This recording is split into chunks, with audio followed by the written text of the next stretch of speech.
বছরে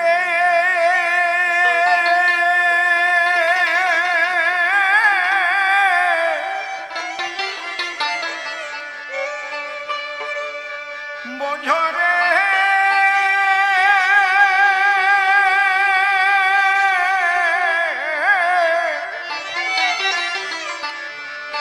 খোঁজরে মন আপন ঘরে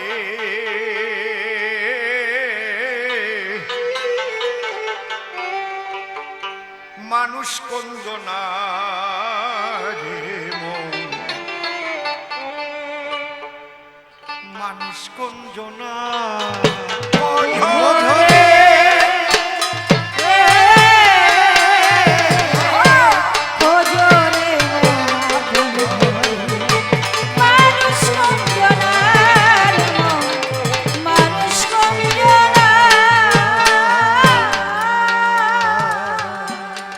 এই যে হাড়ে মাংসে জোড়া দেওয়া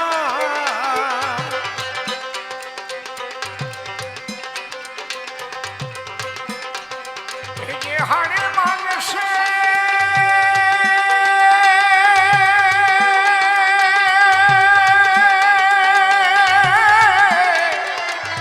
হাড়ে মাংসে জোড়া দেওয়া হয় কি মজা ঘরে খানা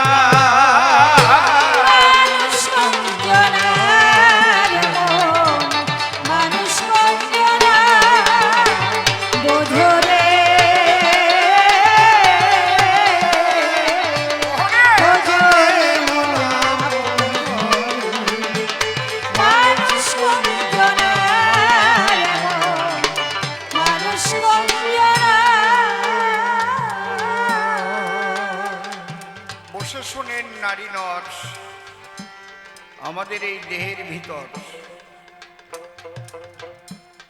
আত্মারূপী সত্তা করে বাস।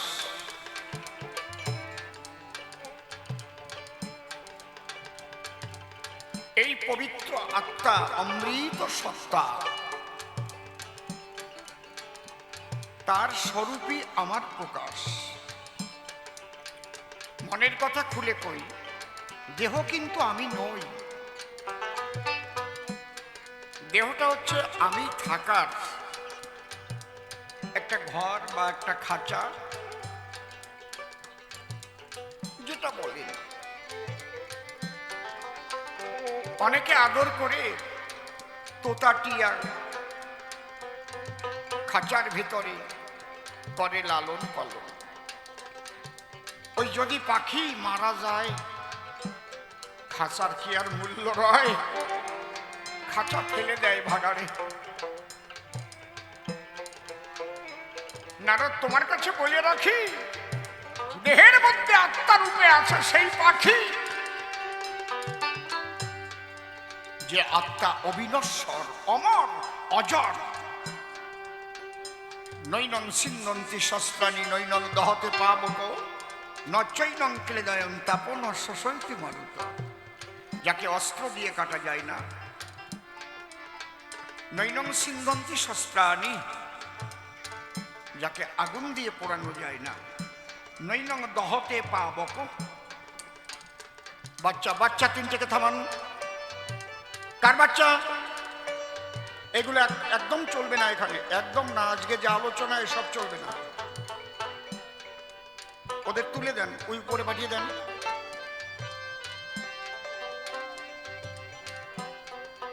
না চৈনং ক্লেদয়ং তাপ, যাকে ক্লেদ বা তাপ দেওয়া যায় না, ন শোষয়িতি মারুত, যাকে বাতাসে শোষণ করতে পারে না।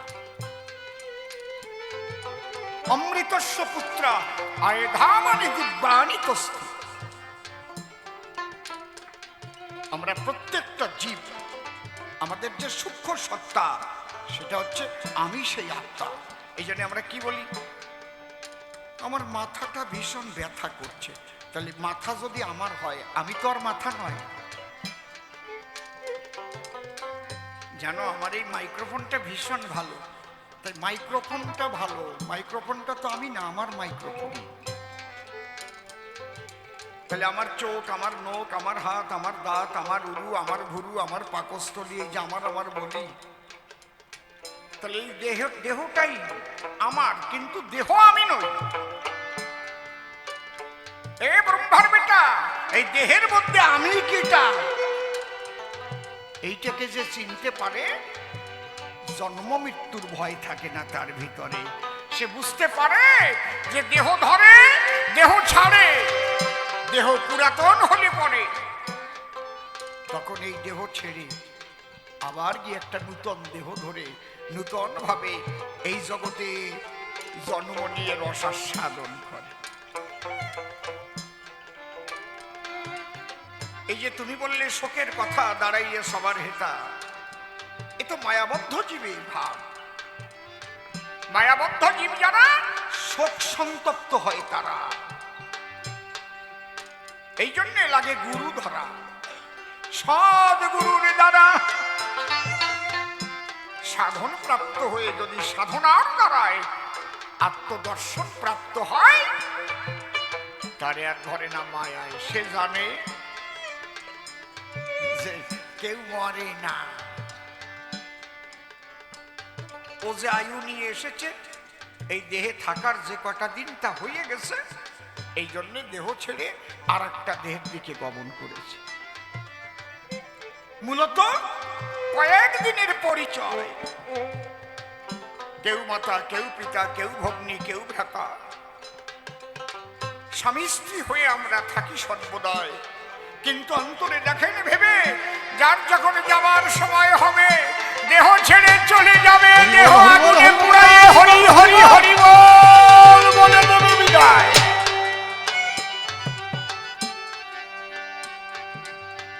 এই জন্য কৃষ্ণ দ্বৈপায়ন বেদব্যাস যিনি নিজের হাতে মহাভারতে লিখেছেন, তিনি নীতি নীতি জীবগণ যায় যমঘরে, তথাপি যাহারা থাকে তারা ইহা মনে করে, আমরা তো চিরজীবী নাহি হব ক্ষয়, ইহার চাইতে কি আশ্চর্য বল মহাশয়।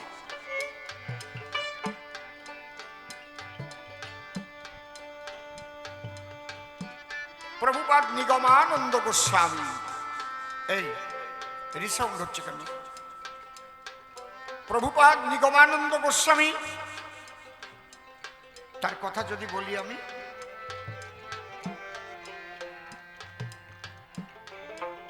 জ্ঞানী গুরু, যোগী গুরু, প্রেমিক গুরু, যার লেখা। উনি কিন্তু আগে চাকরি করতেন।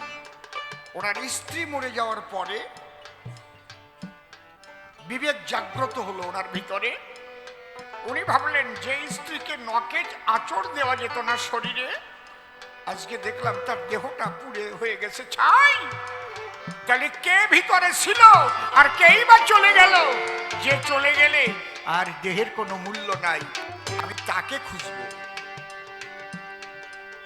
মা বুঝতে পারছেন কি? মূলত সবাই মারা যাবে, অর্থাৎ সবাই দেহ ছাড়বেই। আপনি যত ভালোবাসেন, যেমনই ভালোবাসেন, নিয়তির নিয়ম থেকে তাকে আপনি চিরকাল কাছে রেখে থাকতে পারবেন না। এটা মৃত্যু নয়, মৃত্যু রূপে চুপে চুপে পুরানো দেহ ছাড়াইয়ে আত্মাটিকে নূতন রস আস্বাদনের সুযোগ দেয়। কেউ কি চায় যে আমি বুড়ো হই? কেউ চায়? চির যুবক থাকতে চায়, চির যুবতী থাকতে চায়, কিন্তু ওটা থাকা সম্ভব নয়। প্রাকৃতিক নিয়মে এই বিশ্ব পরিচালিত হয়। এই জন্য ধীরে ধীরে ধীরে ধীরে একদিন বার্ধক্য আসবে, দেহের বার্ধক্য আসবে, আত্মার কোনো বার্ধক্য আসে না। আত্মা তো জ্যোতিষত্তা। আপনারা বলতে পারেন আত্মা তো দেখতে পারি না। আরে বাবা, ভাইরাসের ভয়ে মুখ ডাকিয়ে ঘুরে বেড়াইছেন, ভাইরাস জীবনে দেখছেন? করোনা কারে কয়? কি দেখছেন কেউ? অনুবীক্ষণ যন্ত্রেও দেখা যায় না, শক্তিশালী অনুবীক্ষণ যন্ত্রেও দেখা যায় না, মাইক্রোস্কোপ, ইলেকট্রনিক্স অনুবীক্ষণ যন্ত্রে ভাইরাস ধরা পড়ে। আপনি দেখে ফেলবেন আত্মা। সাধনা ছাড়া তা হবে না। মাইক্রোস্কোপ ছাড়া একটু আমার ভাইরাস দেখাও তো, কার সাধ্য আছে?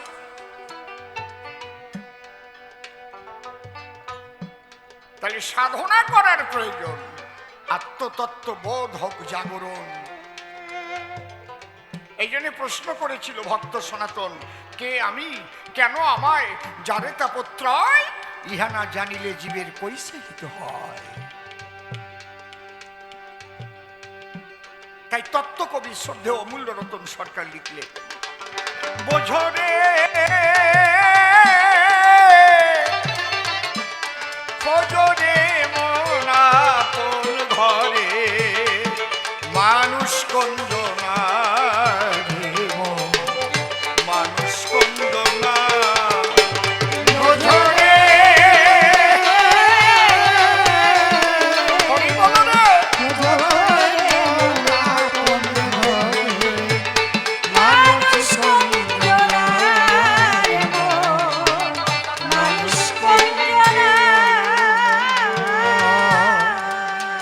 নীরব হয়ে থাকবে ঘর, সে না থাকলে ঘরের ভিতর।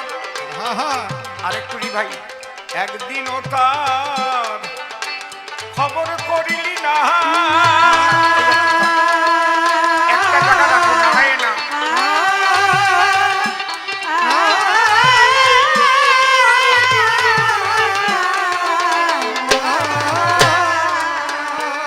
কি সুন্দর কথা রে, নীরব হয়ে থাকবে ঘর, সে না থাকলে ঘরের ভিতর। একদিনও তার খবর করলি না,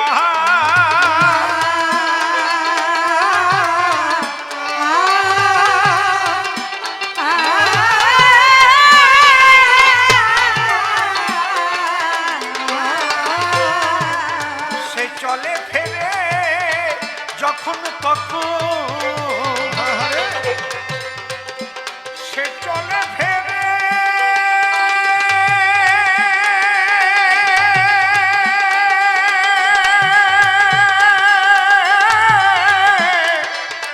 চলে ফেরে যখন তখন, কথা কয় না, দেখা যায় না।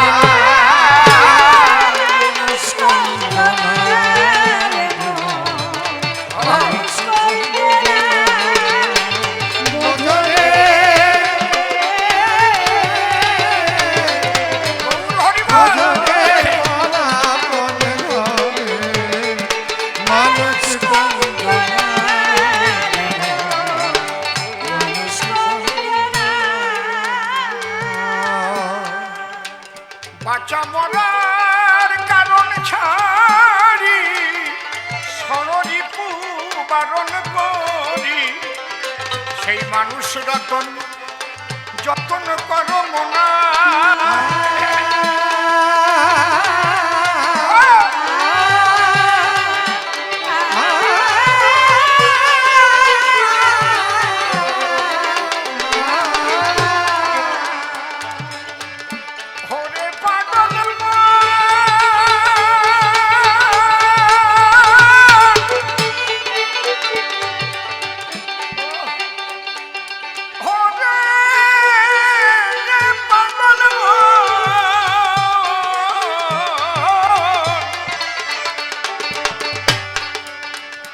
বাঁচা মরার কারণ ছাড়ি, দেহের ষড়রিপু পালন করি, সেই মানুষ রতন যতন করো মনা। ভালো ভালো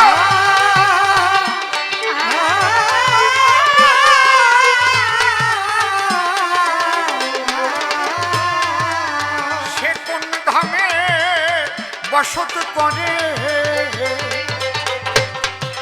বসে কোন ধামে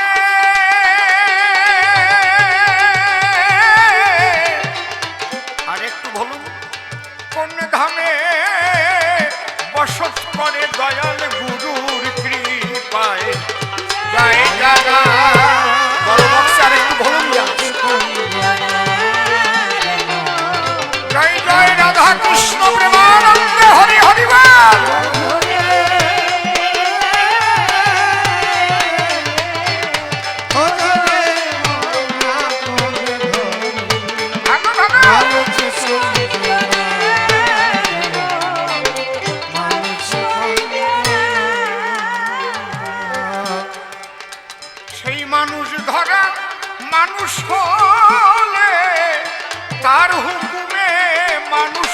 চলে পেলে তারে কর ভজনা।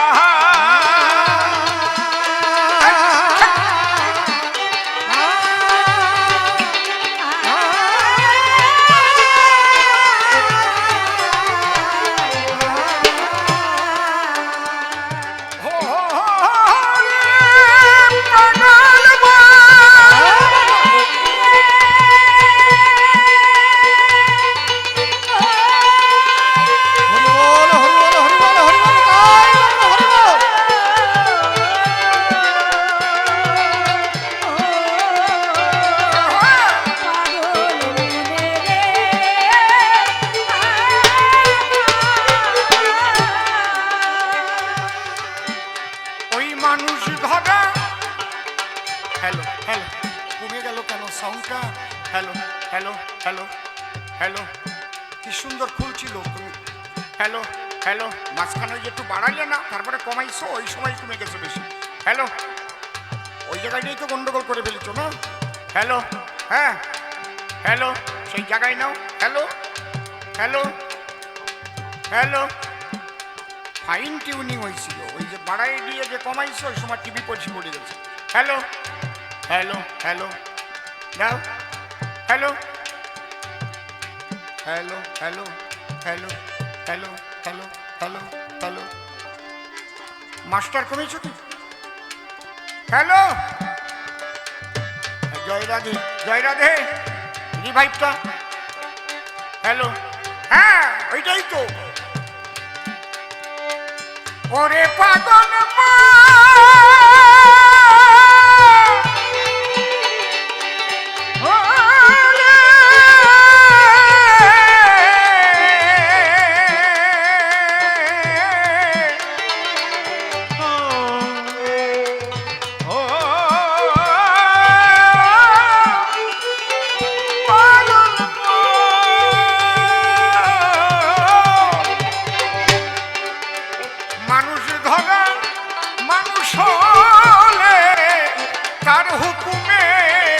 মানুষ চলে পেলে করে কর ভজনা। রাধে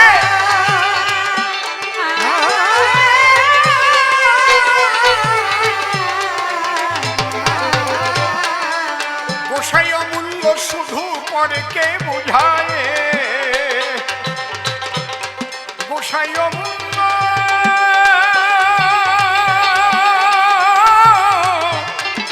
অমূল্য শুধু পরকে বুঝায়, নিজে কিছু বুঝলো না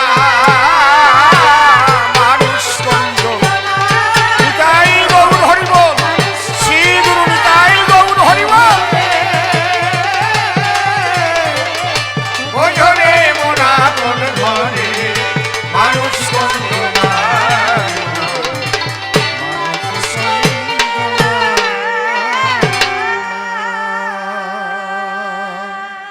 আছেন যত বিজ্ঞ শ্রোতা পালন করবেন নীরবতা, বলতে হবে হরি কথা সভ্য সভাস্থান। যেভাবে প্রশ্নপত্র সভামাঝে করেছে অত্র, একটা প্রশ্নের জবাব দিলাম গেয়ে একটা গান। জন্ম মৃত্যু বলে কারে, বুঝাইয়ে দিলাম তার ধারে। মানুষ আত্মা যদি দেহ ধরে আর না ছাড়ে, তাহলে দেহ হয়ে যায় পুরাতন বা পুরাণ। জানেন জ্ঞানী গোষ্ঠী শুদ্ধ, যখন দেহ হবে বৃদ্ধ, চলৎ শক্তি তখন হারায়। আর এইভাবে যদি মানুষ থাকে পড়িয়ে, তার সাইতে যদি আত্মার দেহ ছাড়ে, তাতে অসুবিধাটা কোথায়? বুড়োইয়ে বাঁচিয়ে থাকার সাইতে, বিছানায় পড়ে ক্যাতরানোর সাইতে আত্মার দেহ ছেড়ে একটা নূতন দেহ ধরা ভালো না? এই জন্য বিশ্বকবি রবীন্দ্রনাথ যিনি লিখে গেছেন, তিনি মরণ তুহু মম শ্যাম সমান। দেখবেন কেউ যদি থাকে অনেকদিন বিছানায় পড়িয়ে, হা হুতাশ করে একটা কথা বের হয় তার অধরে, দেখবেন ও রে ভগবান, এর সাইতে মরিয়ে গেলিও বাঁচতাম। কয় না নাকি? সত্যি কথা কও, একদম বুকি আগে কও। কয় না? তাহলে মরিয়ে যাইয়া বাসে কি করিয়ে? কায়দা আছে। তাহলে এই মরণ মরণ নয়, এই মরণ নূতনের আলোর পথ দেখায়। তাহলে সবাই কিন্তু যুবক যুবতী চিরকাল থাকতে চায়, থাকা তার সম্ভব নয়। এইভাবে থাকলে পরে পৃথিবীর ভারসাম্য নষ্ট হয়ে পড়ে, তাই না? কারণ যা খাদ্যখানা তৈরি হয়, আমার কাছে বলুন দেখি, মানুষ যদি খালি বাড়িয়েই যায়, তাই মানুষের মাংস খাবে না নাকি? হ্যাঁ, কোন জীব মনে করেন খালি জন্মই নেবে, একটাও মরবে না, তো পৃথিবীতেই তো ধরবে না। ধরবে? বলদ নারদ বোঝে না, কব কি করে। তাছাড়া জন্ম মৃত্যু কেন করেছে সৃজন? মন দিয়ে শোনেন সবে। জন্ম হলে যে আমাদের মরতেই হবে, দেহ ছাড়তেই হবে, তাহলে আমি কে, কোথায় ছিলাম, কার কৃপায় মানুষ হয়ে এলাম? মানুষ তখন করে তার অন্বেষণ। কথা নয় অসঙ্গত, যদি কোনোদিন মানুষ না মরিত, তাহলে ঈশ্বর বলে যে কিছু আছে বিশ্বাস করতো না কোনো জন। এই জন্য বলে হওয়া মরা বিয়া তিন বিধাতারে নিয়া। মানে বিয়েটা আজকাল আর বিধাতারে নিয়ে হচ্ছে না, কারণ ওই ফোনে টোনে কি করিয়ে টরিয়ে না চলিয়ে যাচ্ছে, এরকম হচ্ছে। তারপরে যে গুতো খাইয়ে ফিরতেছে, এরকমও আছে। কি লাভ জেহাদ না কি কয়, আমি তো বুঝিও না ভালো। ওইভাবে ফোনে ফোনে পরিচয়, কুটুস করে বাড়ি ছেড়ে চলে যায়। এগুলো কিন্তু হয় না বিধাতার ইচ্ছায়, এগুলো সেই শয়তানদের ইচ্ছায় হয়। এই জন্য মুসলমানরা যখন মক্কায় যায়, আগে শয়তান তাড়ায় ঢিল ছুঁড়ে। শয়তান এখনো আছে। আমি বলি আপনাদের কাছে, শয়তান থেকে থাকিবেন সাবধান। তাহলে এই জন্ম মৃত্যু হলো কেন? আমি এই সমাধান যে একটা প্রশ্ন করেছে গান, যে গুরু তুমি শিষ্যবধ করলে কেন? না, আমি শিষ্যবধ করি নাই। ঘটনাটা কি আপনাদের কাছে একটু বলে রাখি, আপনারা শোনেন সবাই। আমি করি প্রণিপাত, আমার নাম ভোলানাথ। আমি আত্মভোলা হয়ে গাই হরি নামের গান। আমার কাছে বলেন দেখি, আমি শিষ্য মারি নাকি? আমি শিষ্যকে মারতে যাব কেন? তাহলে ঘটনাটা একটু শুনবেন না, ঘটনাটা কি? খালি খালি দোষ তো ছাপাইয়ে গেল। তাহলে আমার ডিফেন্সটা কি আছে একটু দেখুন। তাহলে এ কথা অতি সত্য। একটা দৈত্য, তার নাম বৃকদৈত্য। সে বনের মধ্যে করেছে সাধন। সে মনে মনে ভাবে শিবের সাধনা করে অমর বর লাভ করবে, সে আর মরবে না কখন। এমন ভাবে সাধনা করে আমার আসন টলে উঠল কৈলাসপুরে।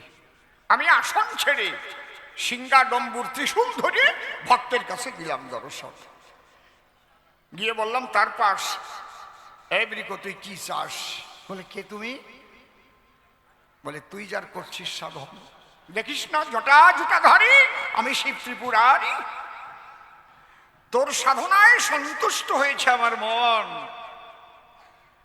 এই জন্যে সাধনার তোর ছিল না দোষ, তাই আমার নাম আশুতোষ।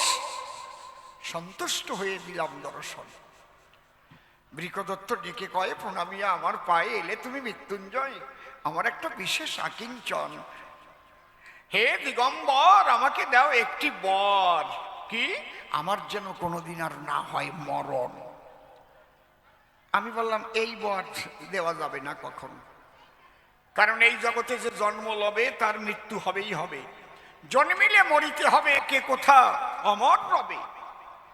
এটা বিধাতার বিধান করেছেন সৃজন। আমার কাছে বলো দেখি, আমি বিধাতার বিধান নষ্ট করতে পারি নাকি? ভক্ত বলে বিরূপাক্ষী, তাহলে অন্য একটা বর করো অর্পণ। কি? তো শোনো তুমি ভোলানাথ, আমি যার মাথায় দেব হাত, হাত দেওয়ার সাথে সাথে যেন সে বর্ষ হয়ে যায়। তখন আমি বললাম এটা তুমি পাতি পারো, যাও তুমি বর্ষ করিয়ে বেড়াতে পারো, তাতে আমার আপত্তি নাই।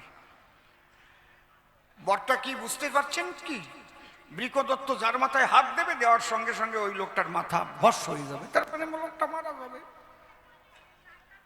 যখন এই চাইল বর, আমি তখন দিগম্বর বললাম হাত দেবে যার মাথার পর ভস্ম হবে সুনিশ্চয়। ওই বর দিয়ে আমি সিংহাডম্বুর নিয়ে কৈলাসের উদ্দেশ্যে চলছি মৃত্যুঞ্জয়। এই সময় এই নারদ মুনি ওই জায়গায় গেছে। কি দরকারটা ছিল, ও যে কোন জায়গায় কি করে ঠিক পায় তা চরাচরে। গিয়ে ডাক দিয়ে কয় বৃকদত্তের ধারে, এই তুই যে এতদিন সাধনা করে কি পাইলি? কয় বর পাইছি। কি বর? বলে হাত দেবো যার মাথার বর সে বর্ষ হয়ে যাবে। কয় বর খাঁটি বর না নকল বর? কথা ধর, তুই কি তা এক্সামিন করেছিস? কয় এক্সামিন কি করে করবো? কয় কারণ মাথায় হাত দিয়ে দেখ। বৃকদত্ত কয় তাই নারদ রে কয় তাই আসো তোমার মাথায় হাত দিয়ে পরীক্ষা করি। নারদ কয় ধরবি না, আমার মাথায় হাত দিবি কেন? যে তোরে দেশে বর হাত দে তার মাথার পর আগে দেখ ওই গোড়ারটা ভস্য হয় কি না হয়, বুঝিস না? তুই কি বর চাইছিলি প্রথম? বলে আমি অমর বর চাইছিলাম। বলে এই মারে কে তুই জানিস না কি? হ্যাঁ, ব্রহ্মা হচ্ছে সৃষ্টিকর্তা, বিষ্ণু হচ্ছে পালন কর্তা, আর শিব হচ্ছে সংহার কর্তা। এইটারে যদি মারতে পারিস তাহলে তো এমনি তুই অমর হয়ে যেতে পারিস। হ্যাঁ বাবা, সংহার করার যদি কেহ না থাকে কখন তোর অমর বর সামার তো আর নাই প্রয়োজন। কথা ধর হাত দে শিবের মাথার পর, ওই দেখ মার। কি শয়তানের শয়তান এই নারদ দিয়ে হাসতিস তো, বেদলটা কি তা ঠিক পাচ্ছ? এমন ভাবে পিনিক দেশে, কোরামিন দেশে। এইবার বৃকদত্ত দৌড়ে আমার কাছে আইছে। আমি বললাম আবার আসলি কেন? কয় শোনো তুমি ভোলানাথ ঈশান, তুমি যে আমারই দিলে বর হাত দেবো যার মাথার পর ভস্য হয়ে যাবে বললে আমার সন্নিধান, ভস্য হয় কি না হয় আমার পরীক্ষা করতে আসে অভিপ্রায়। কয় পরীক্ষা করবি তা আমার কাছে আসছিস কিসের দায়? বলে তোমার মাথায় হাত দিয়ে আগে পরীক্ষা করব। শিব, আমি বললাম আমি যে তোর গুরু। ও কয় ওই গুরু দিয়েই হবে বউনি শুরু। হাসেন তো, আমার বুক করে দুরু দুরু। বর তো আমি দিছি, বর তো নাই মিশি মিশি। ও আমার মাথায় যদি দেয় হয় আমি তো হব ভস্যার সাথ। কি সর্বনাশ! আমি বললাম তোরে এই যুক্তি কি রাশি কই দিছে? ওই গাছের আপনালে নারদ দাঁড়াই রয়েছে, বুঝেছেন? আমি বললাম তো সর্বনাশ হয়েছে, নারদ লেগে গেছে পাশে। আমি করলাম মানা, শোন শিষ্য হয়ে গুরুকে মারার অভিব্যক্তি প্রকাশ করিস না। গুরু মারা বিদ্যা ভালো না। কথা লবি, অন্য কোনো প্রাণীর মাথায় হাত দিবি, আমার কাছে বর পেয়ে আমাকে মেরে ফেলবি, এই বুদ্ধি তোর মোটেই ভালো নয়। কি গোসাই, এই বুদ্ধি ভালো? আপনারা কন, কথা কন না কেন? ভালো কি?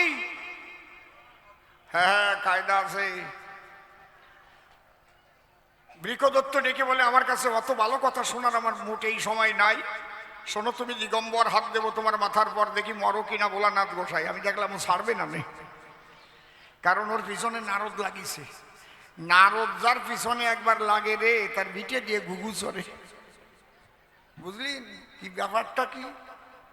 এই জন্যে আপনাদের আছে জানা, সকালবেলা 5 টাকা, 10 টাকা, 20 টাকা, 50 টাকা, 100 টাকা, 500 টাকা, 1000 টাকা, 2000 টাকা দিলেও কেউ ঘুমের থেকে উঠে প্রথম নারদের নাম উচ্চারণ করে না। করিয়ে দেখেন কি হয়, অন্তরে দেখেন ভেবে সারাদিন ঝগড়া করতে করতে যাবে। কালকে সকালে একটু নারদ নারদ করে উঠে দেখেন, খালি খালি যার সাথে কথা কবেন ঝগড়া বলবে। ভালো কথা কবেন মন্দ ভাবে নিয়ে যাবে। কালকে পরীক্ষা করে দেখেন। ঝগড়া ছাড়াতে আমার যেন আবার ডাকেন না।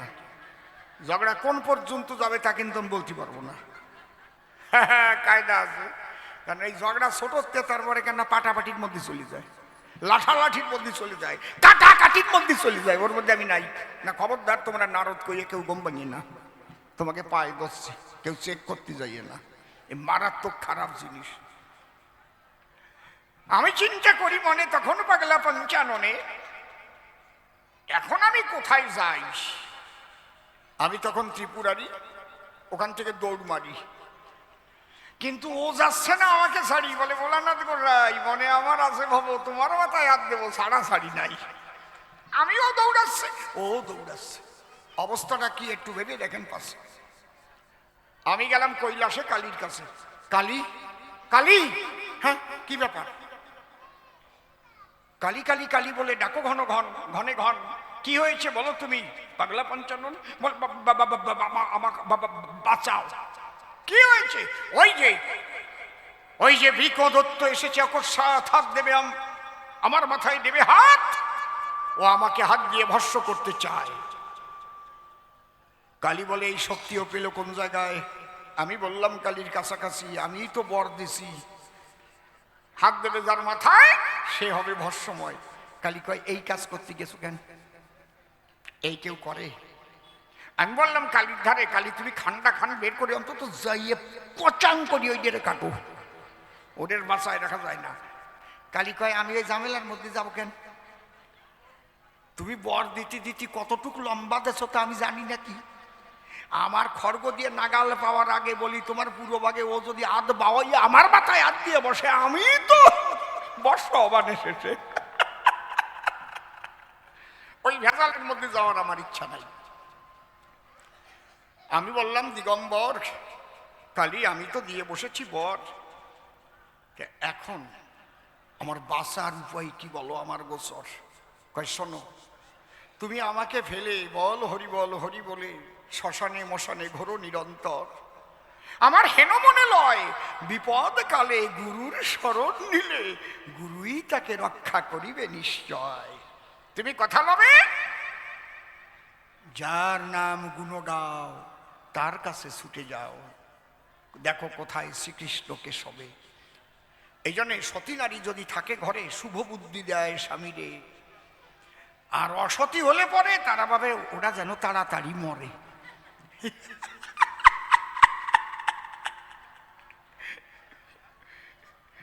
না ওই রকম মা আমাকে তো এই জেলার মধ্যেও নাই, এই জায়গা সব মায়েরা ভালো।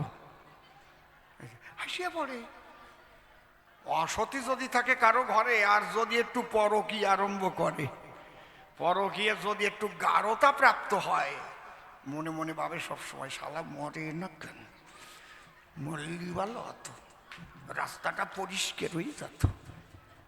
হ্যাঁ, এই পালায় যে পড়িছে সে ঠিক পাচ্ছে যে সরকার মোড়ে কাটি কথা করছে, কায়দা আছে, বুঝেছেন? আর সতী যদি ঘরে থাকে সুবুদ্ধি দেয় স্বামীকে, বুঝেছেন? ক্রোধে হাস্যা রতিবেশ্যা, ভোজনে জননী সমা বিপদে সুবুদ্ধি দাত্রী সা নারী প্রাণ দুর্লভা। এর সতীর লক্ষণ। স্বামী যদি ক্রোধ করে হয়তো একখান লাঠি ধরে, সতী নারী মৃদু হাসি দিয়ে অধরে, তুমি আমাকে বাড়ি দেবে, যাও নাও, আমাকে মেরে তুমি তুমি সুখ পাও, নাও। আমি এক লাঠি দপাস করি পড়ি যায়, তার বাড়ি দেওয়া থাকে নাকি, ওর মিটে কথা শুনলি।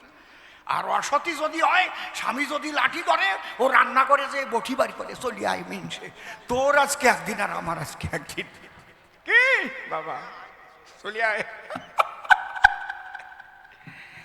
আমার না এইসব বাজে কথা ভাল লাগে না, আমার লজ্জা করে কেমন, সত্যি মাই মানে বলতে হয়, কি করবো, কোনোদিন না বলে পারলাম না।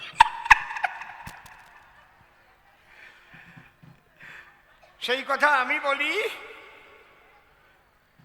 পরমা সতী কালী, কালী দেখে বলে কয় তুমি যাও গুরুর পদে নেওয়াশ্রয়, ভয় পাও কেন খালি খালি। আমি যখন দৌড়াইয়ে যাই উপস্থিত হলাম কৃষ্ণের ঠাই। বাসাও দয়াময়, কি হয়েছে? বলে ওই যে ওই যে ওই যে ছুটি আইছে, ওই যে বৃকদত্ত হয়েছে উন্মত্ত, আমার মাথায় হাত দিয়ে আমাকে মারিতে চায়। বলে এই শক্তি সে পেল কোথায়? আমি বললাম দিগম্বর, ওকে আমি দিয়েছি বর, হাত দেবে যার মাথার পর ভস্ম হবে সুনিশ্চয়। বলে কৃষ্ণ কেলে শোনা, যাকে তাকে শক্তি দিতে হয় না। শক্তি যদি অযোগ্য স্থান প্রাপ্ত হয় তার দ্বারা কল্যাণ হয় না, অকল্যাণ সংগঠিত হয়। আস্তে কথা, এই যে একটা কথা বললাম, এই কথার মধ্যে কত কথা লুকানো আছে জানেন? এই যে একটা কথা, ও মায়েরা শোনেন, কবি গান শুনলে পারে অনেক জ্ঞান, খালি নয় শাস্ত্র পুরাণ, এর মধ্যে বাস্তব ফিলোসফি বহু রয়। অযোগ্য স্থানে যদি শক্তি অর্পণ করা হয় তার দ্বারা জগতের কি হয়? অকল্যাণ হয়। একটা ছোট্ট উদাহরণ দিচ্ছি, একেবারে মনে করেন ছোট্ট। একটা খারাপ মানুষকে আপনি ভোট দিয়ে আপনার অঞ্চলের সদস্য বানাই দিলেন, ভোট দিয়ে। খারাপ, সে হচ্ছে মস্তান, শালা মদ খায়, পরের টাকা মারিয়ে খায়। ও যদি একবার শক্তি পাইয়ে যায় আপনার ওই বোতাম টিপির দ্বারায়, ও যে কি করিয়ে ছাড়বে। তারপরে কানলি আর 5 বছরের মধ্যে চোখের জল মুছানোর কেউ থাকবে না, 5 বছর করিয়ে নেবে। বুঝেছেন কি কইছি? তাই যোগ্য স্থানে করতে হয় শক্তি দান। বসে শোনেন জ্ঞানবান, যোগ্য মানুষকে যদি সেই শক্তি করা যায় অর্পণ, অন্তর দিয়ে দেখেন ভেবে, তার দ্বারাই জগতের কল্যাণ হবে। আর অযোগ্যরা যখন শক্তি পাবে অকল্যাণ হইবে সাধন। মানুষ চেরা বেড়া হয়ে যাবে, চেরা বেড়া হয়ে যাবে। বুঝিস কি কইছি? খারাপ কথা কই নেই তো নাকি? খুলে বলি সবার ঠাই, ডাক দিয়ে কয় প্রাণ কানাই, শিব কাজটা ভালো করো নাই, অযোগ্য স্থানে শক্তি তুমি করেছ অর্পণ। আমি বললাম কৃষ্ণের ধারে দিয়ে বসেছি, বাঁচাও এবারে, ওই কাজ আমি করব না কখন। কৃষ্ণ বলে কথা লও, ওই বড় বট গাছের আবডালে যাও, দেখো আমি কোন কার্য করি সাধন। দেখিতে দেখিতে কৃষ্ণ যুবতী হইল, অনন্যা রূপসী হইয়া চলিতে লাগিল। দত্তের নিকটে গিয়ে দিল দর্শন, দত্ত দেখিতে পায় সহাস্য বদন। এমন যুবতীর রূপ দেখি নাই কভু, আমি যদি হতে পারি এই নারীর প্রভু। কার মাথায় হাত কাট দেবে সব ভুলে গেছে। আই আইয়া হামারা পাঁচ কাম সারা। দৈত্য দানব যারা, অসৎ ব্যক্তি যারা, কামনায় পরিপূর্ণ থাকে তারা। বুঝতে পারছেন? যখনই ওই যুবতীর দর্শন করেছে, হয়ে গেছে রূপজ মোহে আত্মহারা, হাত দেবে মাথায়, ওসব ভুলিয়ে গেছে রে মশাই। দত্ত বলছে, হে নারী অপরূপ রূপ হেরি, কোটি চন্দ্র করিয়া মন্থন, তব অঙ্গে রূপ মাধুরী বিধাতা করেছে সৃজন। ওহে নারী, আমি কি তোমার অর্ধ অঙ্গ হতে পারি? কৃষ্ণ ভাবতিছে বসিতে আদার গিলিছে। নারী রূপে কৃষ্ণ তখন ডেকে ডেকে কয়, তোমার মতো পতি যদি কোনো নারী পায়, এমন পুরুষ সব নারী আকাঙ্ক্ষা করে। তুমি কহিলে পরে যাব তব ঘরে, কিন্তু একটা কথা আছে, আমি প্রতিজ্ঞা করেছি পাশে, যে আমার সঙ্গে সঙ্গে ঠিক আমার মতো নাচে আমি বিবাহ করব তারে। আমার মতো যে নাচতে পারবে সে আমার স্বামী হবে। দত্ত বলছে, তাই নাচো, দেরি করিয়ে না, আমার আর বার হচ্ছে না, বোঝো না তা। এইবার নাচা আরম্ভ করেছি। হ্যাঁ, কি হলো? সোহাগে চাঁদ, ঠিক আছে, সোহাগে চাঁদ বদনি ধনি নাচো তো দেখি, সোহাগ চাঁদ হাতে তালি। ও সোহাগ চাঁদ বদনি ধনি নাচো তো দেখি, সোহাগ চাঁদ বদনি ধনি নাচো তো দেখি, ধনি নাচো তো দেখি,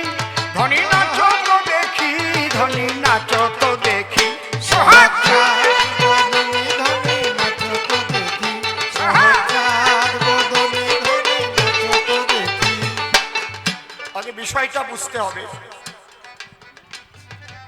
নারীরূপী কৃষ্ণ কি বলেছে দত্তের কাছে? যে আমার সঙ্গে সঙ্গে আমার মতো নাচতে পারবে সে আমার স্বামী হবে। আর দত্তের ইচ্ছা কি? আমি ওর মতো নাচবো, ওকে আমি স্ত্রী করে আমার কাছে নিয়ে যাব। বুঝতে পারছি? দেখবেন কোন যুবক যদি কোনো যুবতীরে ভালোবাসে ফেলে, এই ভালোবাসা তো দৈহিক ভালোবাসা, আসলে তো মানে মনে করেন সেই বাড়ি বেড়াতে গেছে, ওই মেয়েটার একটা ভাই আছে, নাক দিয়ে প্যান পরে, চোখ দিয়ে কেতক জ্বরে, তারে নিয়ে ভাত খাবে, গেন্না পিত্তে দূরে যাবে, কারণ ওরা দেখাচ্ছে যে দেখো তোমার ভাইরে আমি কত ভালোবাসি। কায়দা কাটা কি? ও নাচিয়ে দেখাচ্ছে, দেখো আমি নাচতে পারি। সোহাগে চাঁদ বদনি ধনি নাচো তো দেখি, সোহাগ চাঁদ বদনি ধনি নাচো তো দেখি। নাচিতে নাচিতে আমার কৃষ্ণ নটবর অমনি হাত দিল তার মাজার উপর। সোহাগ চাঁদ বদনি ধনি নাচো তো দেখি, সোহাগ চাঁদ বদনি ধনি নাচো তো দেখি। নৃত্যের অনেক মুদ্রা আছে, তো ওটা তো আমি পারবো না, যারা খুব ভালো নাচতে পারে তারা পারে। ওদের কায়দাই একটা আলাদা, সে হাতের মানে হাত কিভাবে ভাঙিয়ে চুরি আসে, আমি খালি তাকাই থাকি, এত সুন্দর। এই জায়গায় অনেকে থাকতে পারে। আর শ্রীকৃষ্ণের নাম তো নটবর। হ্যাঁ হ্যাঁ, যার নাচায় নাচে জগৎভর। যখন নিজে কৃষ্ণ কোটি দেশে হাত দিয়ে নাচছে, আর ওই দত্ত এখানে হাত দিয়ে নাচতেছে, কারণ উদ্দেশ্য কি? ঠিক ওর মতো নাচবে, মেয়েটাকে বউ করে নিয়ে ঘরে যাবে। নাচিতে নাচিতে আমার কৃষ্ণ জগন্নাথ অমনি অমনি নিজের মুখে দিল নিজের হাত। সোহাগ চাঁদ বদনি ধনি নাচো তো দেখি, সোহাগ চাঁদ বদনি ধনি নাচো তো দেখি। এইবার কৃষ্ণ কি করেছে? নাচিতে নাচিতে আমার কৃষ্ণ বনমালী, নাচিতে নাচিতে আমার কৃষ্ণ বনমালী নিজেরই ওষ্ঠে তখন দিল তার অঙ্গুলি। সোহাগ চাঁদ বদনি ধনি নাচো তো দেখি, সোহাগ চাঁদ বদনি ধনি নাচো তো দেখি। নাচার মুদ্রা আছে না, আঙুল দিয়ে নাচছে, কি কায়দা করে। আর দত্ত নাচতেছে, দত্তের তো তাল নাই, ও বেতালে দিচ্ছে গুতু, ও তাল পাবে কোথায়? নাচিতে নাচিতে আমার কৃষ্ণ জগন্নাথ হঠাৎ যখন নিজের মাথায় নিজে দিল হাত। সোহাগ চাঁদ বদনি ধনি জয় গৌর হরিবল। চাঁদ বদনি ধনি নাচো তো দেখি। তাহা দেখি দত্ত তখন কি কর্ম করিল, নিজের মাথায় নিজে দত্ত হাতে শোয়াইল। সোহাগ চাঁদ বদনি ধনি নাচো তো দেখি, সোহাগ চাঁদ বদনি ধনি নাচো তো দেখি। ওই নিজের মাথায় নিজে যখন নিজের হাত দিল, সঙ্গে সঙ্গে দত্তের মাথা ভস্ম হয়ে গেল। সোহাগ হরি হরি বল।